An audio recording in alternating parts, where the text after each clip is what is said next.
একটা কথা আছে কলকাতা পশ্চিমবঙ্গে, সালা মারবো এখানে, লাশ পড়বে শ্মশানে। তাহলে জিনিসটা কি যে এখানে মারবে লাশ পড়বে শ্মশানে? জিনিসটা হচ্ছে মিসাইল, পারমাণবিক মিসাইল। একদিকে মধ্যপ্রাচ্য আরব সাগরে উত্তাল অবস্থান, ইরান তাদের সমুদ্রের নিচের যে কয়েকশো সুড়ঙ্গ আছে, পারমাণবিক সুড়ঙ্গ, সেগুলোর ভিডিও প্রকাশ করেছেন যে তারা এটার মুখ উন্মুক্ত করেছেন।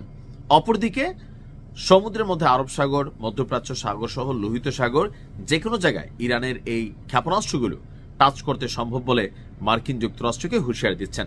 অপরদিকে ট্রাম্প বলতেছে যে এইবারের রেজাল্টটা অতীতের তুলনায় আরো খারাপ হবে, খুব তীব্র এবং বড় আকারের একটা অভিযান হবে যদি ইরান পারমাণবিক কর্মসূচি বন্ধ না করে।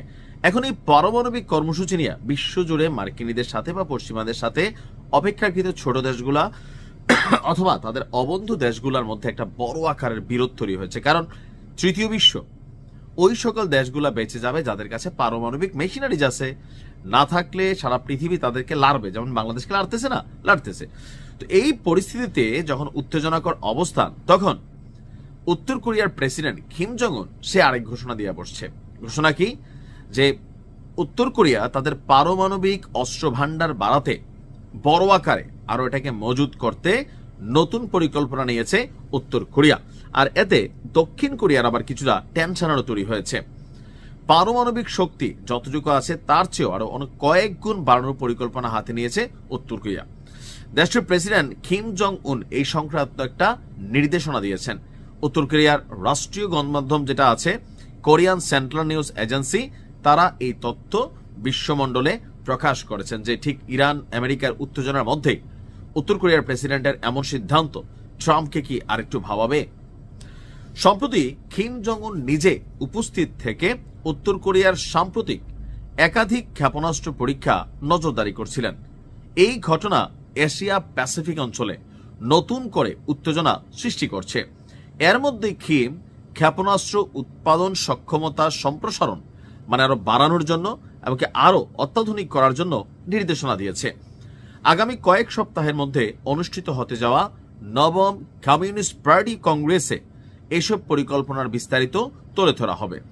এটি 2021 সালের পর একটা প্রথম দলীয় সম্মেলন, খুব গুরুত্বপূর্ণ। কিম বলছেন এসব পদক্ষেপ তার শত্রুদের জন্য চরম মানসিক যন্ত্রণা বয়ে আনবে। এটা কিন্তু সত্য।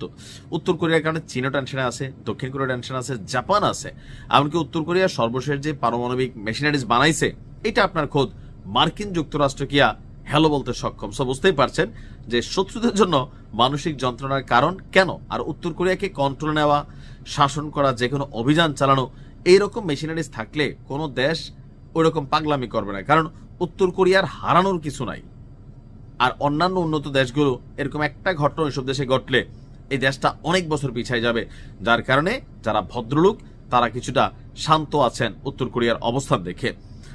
আপনার গেল 2 দিন আগে বড় ক্যালিবারের মাল্টিপল রকেট লঞ্চার সিস্টেম থেকে একটা ক্ষেপণাস্ত্র ছোড়া হয়। এই ঘটনাকে কিম কৌশলগত প্রতিরোধ সক্ষমতা বৃদ্ধিতে অত্যন্ত গুরুত্বপূর্ণ বলে উল্লেখ করেছেন। উত্তর কোরিয়া গণমাধ্যমটি বলছে এই অস্ত্র ব্যবস্থা নির্দিষ্ট লক্ষ্যবস্তুতে আঘাত হানতে সক্ষম। কিম জং উন বলছে ক্ষেপণাস্ত্রগুলো 358.5 কিলোমিটার দূরে সমুদ্রের নির্দিষ্ট লক্ষ্যবস্তুতে টাচ করতে পেরেছে।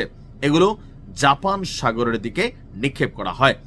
জাপানের প্রতিরক্ষা মন্ত্রণালয়ের সূত্রের বরাতে জানা গেছে 2টি ক্ষেপণাস্ত্র উত্তর কোরিয়ার এক্সক্লুসিভ ইকোনমিক জোনের বাইরে গিয়ে পড়ছে, অর্থাৎ উত্তর কোরিয়ার যে সীমানা এর বাইরে গিয়ে তারা মারছে। দক্ষিণ কোরিয়ার সামরিক বাহিনী বলছে তারা পিয়ংইয়ং এর অর্থাৎ উত্তর কোরিয়ার উত্তর থেকে জাপান সাগরের দিকে একাধিক আপনার ব্যালিস্টিক ক্ষেপণাস্ত্র উৎক্ষেপণ আপনার শনাক্ত করছে। অর্থাৎ সবকিছু মিলিয়ে উত্তর কোরিয়া এই মুহূর্তে এই ধরনের ঘোষণা আমেরিকার জন্য অনেকটা ডিস্টারবেন্স। যেখানে এক পারমাণবিক মেশিন ইস্যুজকে কেন্দ্র করে ইরানের সাথে এত বড় যুদ্ধের আয়োজন হচ্ছে, সেখানে আরেকটি দেশ, তাও যারা অ্যান্টি আমেরিকান, তারা আবার এতটুকু ঘটনার ঘটাচ্ছে বা সিদ্ধান্ত নিচ্ছে। স্বাভাবিকভাবে আমেরিকা আসলে কি করবে, দেখা যাক কি করে। ভালো থাকুন। আসসালামু আলাইকুম।